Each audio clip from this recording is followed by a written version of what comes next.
So we're going to start out with one of the big boxes of velveeta or processed cheese, one of the big blocks, and then we've cut it up into cubes, and that's going to melt easier.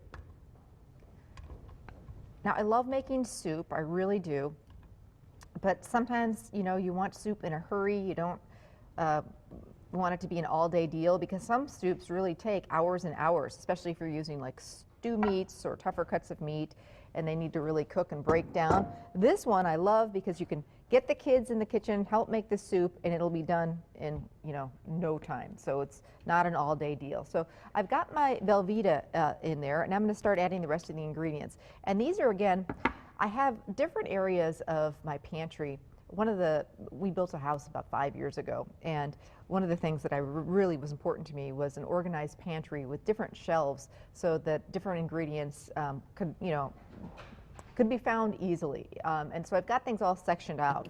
So one of the things I keep on hand are jarred salsa, green chilies, black beans, and I have them all compartmentalized so that the Mexican ingredients are kind of in one, the canned vegetables are in another, canned fruit in another, just like you would do at home. So I do have an area of my pantry where I keep things like canned enchilada sauces. So, you know, they'll keep for a while.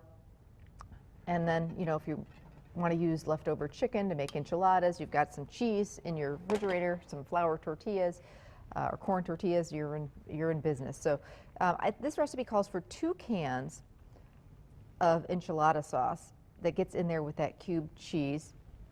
And this is not spicy. That's why this is a very kid-friendly recipe. You could certainly make it spicy if you wanted to. But I always, when I'm doing Mexican food, do the spicy stuff like the jalapeno peppers and things like that on the side, so that the people who like it a little spicier can spice it up themselves. So 2 cans of enchilada sauce in with the 3 blocks of velveeta cheese. Then we've got 1 can of diced green chilies. Again, not a lot of heat, but just a lot of great Southwest flavor.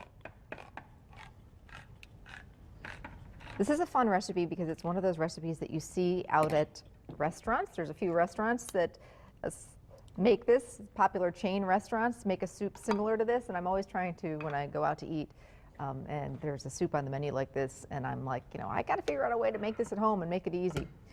Then I've got 1 can of diced tomatoes with green chilies that I'm going to throw in there. So basically it's about opening a bunch of cans and dumping it all in. So I'm going to get that melting. Just use a whisk. A couple of things I wanted to mention. I hope you'll come see me. I'm headed to Marinette on Saturday. It's a Healthy Kids Day, a big event sponsored by the Y. So there's lots of events going on at the Y and at the high school. And I'm going to be at Marinette High School doing 2 cooking classes. So please come. It's going to be a lot of fun. 10:30 and 12:30. And that's this Saturday. So we're doing some healthy, fun cooking for kids. So if it's a rainy day, you've got nothing going on, throw on that slicker and come out and see me. Do they still call them slickers? All right, good. Sometimes I date myself. I say all the rage a lot, and Ireland, you know, it's all the rage. And Ireland rolls her eyes at me like, Mom, no one says that anymore. I'm like, well, I do. So I'm just letting this melt a little bit, the cheese, and oh, it smells just yummy. So we're going to add some chicken. Just some boneless, skinless chicken breasts. Now, you know my secret way of doing it, where you roast it in a foil packet, or if you're baking chicken in the oven for another meal. That's another one of my secrets, is that, you know, do a few extra pieces, turn them into another recipe later in the week. Or you can actually buy pre-grilled chicken breast. They've got it in the deli. They have it right there at Festival Foods. So a couple different options for you. I'm using the chicken breast. Any type of chicken that you have left over would work fine. I'm just going to cut it up into little pieces.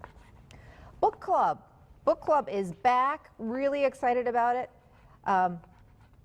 We have picked a date and we have picked the book, and here is the scoop. We're headed to La Java in Suamico, my favorite coffee shop, and they are putting out a great spread for us, snacks, and then we can have coffee and tea, whatever, smoothies, and you need to, you know, it's a good idea to call ahead so they know how many people to plan for. So call and reserve your spot, and the number there is right on the screen.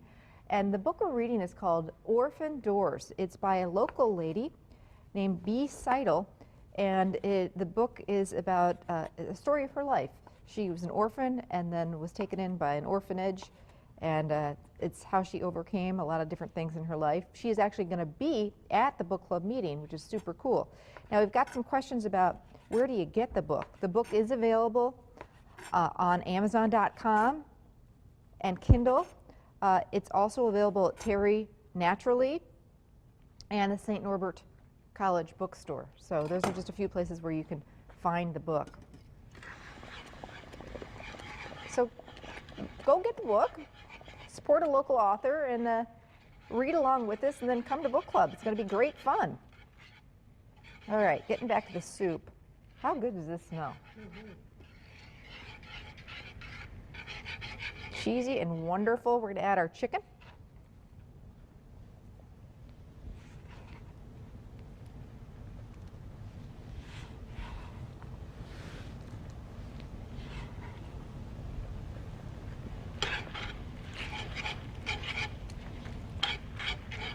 A little bit of chicken stock.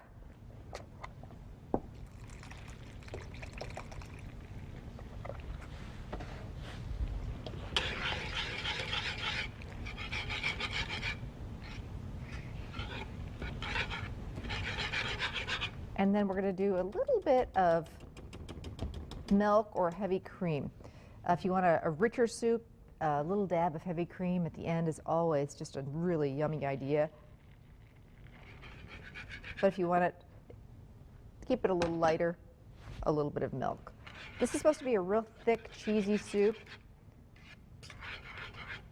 So you throw that milk and cream, or cream, at the very end, just depends how much it needs. And we are ready. Now, the big thing with soups, that one piece of chicken is just stuck in that whisk, and it just doesn't want to get in that soup. Get in there. Maybe not. Anyway, I love doing a bunch of different fun toppers for soups. And that's very much on trend.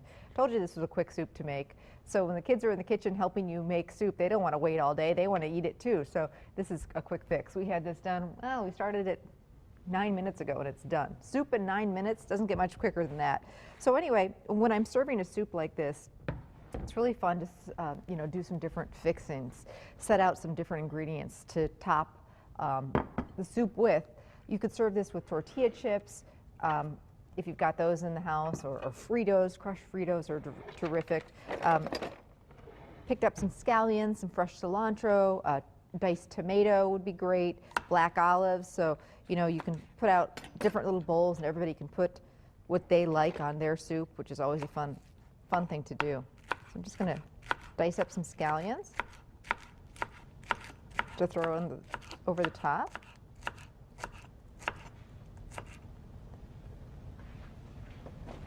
Is it soup yet? Yes, it is. There you go. This is going to make everything better on a not so nice rainy day. I always say soup is like a big hug in a bowl. A nonstick pan really will make cleanup for this soup a lot easier. With that velveeta, it's a sticky mess to clean up, so make sure you do it in a nonstick pan so that you're not doing dishes all of your rainy day. And then, like the chef's do, I always like to